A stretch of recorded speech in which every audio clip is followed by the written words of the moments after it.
সুপ্রিয় শিক্ষার্থী বন্ধুরা, আমাদের বিভিন্ন প্রতিযোগিতামূলক পরীক্ষাতে ধরিত্রী সম্মেলন থেকে প্রশ্ন হয়ে থাকে। তো এখন প্রশ্ন, ধরিত্রী সম্মেলনটি কি?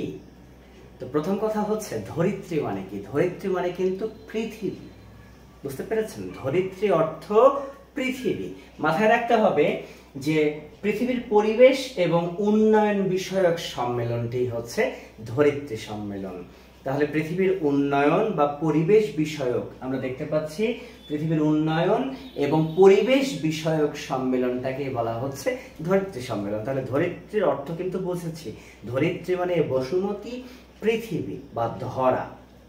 তো এখন পর্যন্ত ধরিত্রী সম্মেলন 4 বার হয়েছে, যেটাকে ইংরেজিতে বলে কিন্তু আর্থ সামিট বা ধরিত্রী সম্মেলন।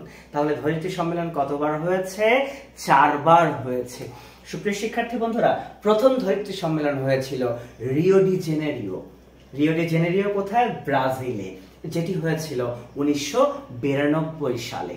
তাহলে প্রথম ধরিত্রী সম্মেলন বা আর্থ সামিট কোথায় হয়েছিল, বা যেটাকে রিও সামিটও বলা হয়, ঠিক আছে, বা রিও কনফারেন্সও বলা হয়। তাহলে ধরিত্রী সম্মেলনও যে কথা, আর্থ সামিট সে কথা, রিও সম্মেলন বা রিও কনফারেন্সও সে কথা।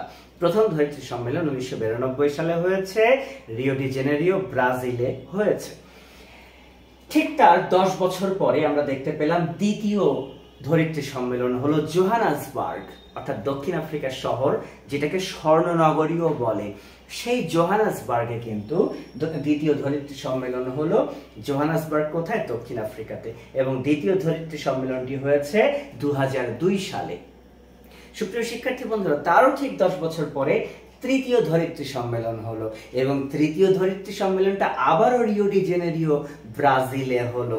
তাহলে প্রথমটা ব্রাজিলে হয়েছে, তৃতীয়টি আবার ব্রাজিলে হয়েছে, যেটি হয়েছে 2012 সালে। এবং সর্বশেষ অর্থাৎ চতুর্থ ধরিত্রী সম্মেলন যেটি হয়েছে স্টকহোম জায়গাটা কোথায়?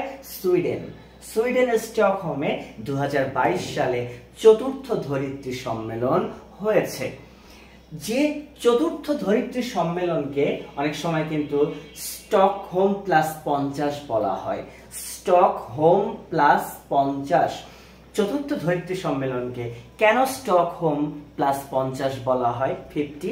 তার কারণটা হচ্ছে 1972 সালে, সুপ্রিয় শিক্ষার্থী বন্ধুরা মাথায় রাখতে পারি, 1972 সালে পৃথিবীতে প্রথম পরিবেশ বিষয়ক সম্মেলন হয়েছিল। পৃথিবীর প্রথম পরিবেশ বিষয়ক সম্মেলন হয়েছিল, আমরা বলবো 1972 সালে। কোথায় হয়েছিল? সেটা কিন্তু স্টকহোমে হয়েছিল, যেটাকে কিন্তু স্টকহোম সামিট বলা হয়। তাহলে স্টকহোম সামিট স্বাক্ষরিত হয়েছিল বা সম্মেলন হয়েছিল কত সালে? 1972 সালে। তো এই 72 সালের এই স্টকহোম সামিটটি কিন্তু পৃথিবীর প্রথম পরিবেশ বিষয়ক কোন সম্মেলন, যে সম্মেলন থেকে 5 জুনকে বিশ্ব পরিবেশ দিবস হিসেবে ঘোষণা করা হয়। তাহলে আমরা দেখতে পাচ্ছি স্টকহোম সামিট 1972 সালে যেটি হয়েছিল, সেখান থেকে 5 জুনকে পরিবেশ দিবস হিসেবে কি করা হয়েছে? ঘোষণা করা হয়েছে। তাছাড়া পরিবেশ বিষয়ক একটি সংস্থা রয়েছে, যেটাকে বলা হয় UNEP, United Nation Environment Programme. এই ইউএনইপি প্রতিষ্ঠা হয়েছে কিন্তু এই স্টকহোম সামিট দ্বারা। যে UNEP, United Nation Environment Programme, যার সদর দপ্তরটি কিন্তু কেনিয়ার নাইরোবিতে। তাহলে 1972 সালে পৃথিবীর ইতিহাসে প্রথম কি হয়? পরিবেশ সম্মেলন হয়। সেটি কোথায় হয়েছে? স্টকহোমে হয়েছে। স্টকহোম সামিট নামে পরিচিত, যেখান থেকে 5 জুনকে বিশ্ব পরিবেশ দিবস হিসেবে ঘোষণা করা হয়েছে, যেখান থেকে ইউএনইপি প্রতিষ্ঠা হয়েছে, যার সদর দপ্তর কিন্তু বলেছি নাইরোবিতে।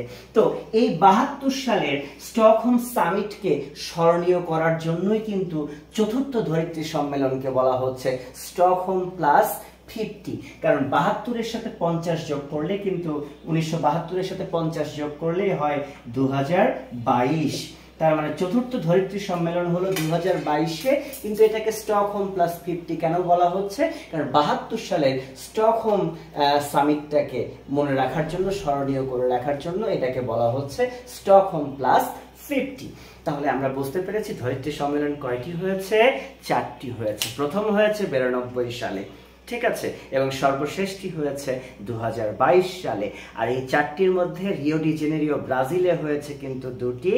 একটি হয়েছে আমরা দেখতে পেয়েছি জোহানেসবার্গ দক্ষিণ আফ্রিকাতে, এবং সর্বশেষটি হয়েছে স্টকহোম কোথায়? সুইডেনে। তবে চতুর্থটাকে বলা হচ্ছে স্টকহোম +50।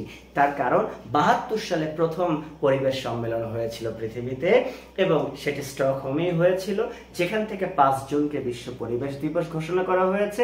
যে সম্মেলন থেকে ইউএনইপি প্রতিষ্ঠা হয়েছে। কতবার পরীক্ষাতে এসেছে ইউএনইপি তার সদর দপ্তর কোথায়? আমরা বলতে পারি নাইরোবিতে। শেষ যে কথাটি বলতে চাই, এই যে 4টি ধরিত্রী সম্মেলন পৃথিবীতে হয়েছে, এই ধরিত্রী সম্মেলনের উদ্যোক্তা আসলে কে? কোনো দেশ না কোনো সংস্থা? এক বাক্যে বলতে চাই, এই ধরিত্রী সম্মেলনের উদ্যোক্তা হচ্ছে জাতিসংঘ, ইউনাইটেড নেশন। তার মানে জাতিসংঘের উদ্যোগে ধরিত্রী সম্মেলন হয়ে থাকে। তো ভিডিওটি কেমন লেগেছে অবশ্যই আপনারা কমেন্ট করে জানাবেন, এবং আশা করি এটি আপনাদের কাজে আসবে, পরীক্ষাতে কমন পাবেন। ভালো থাকবেন সবাই, সুস্থ থাকবেন। খোদা হাফেজ।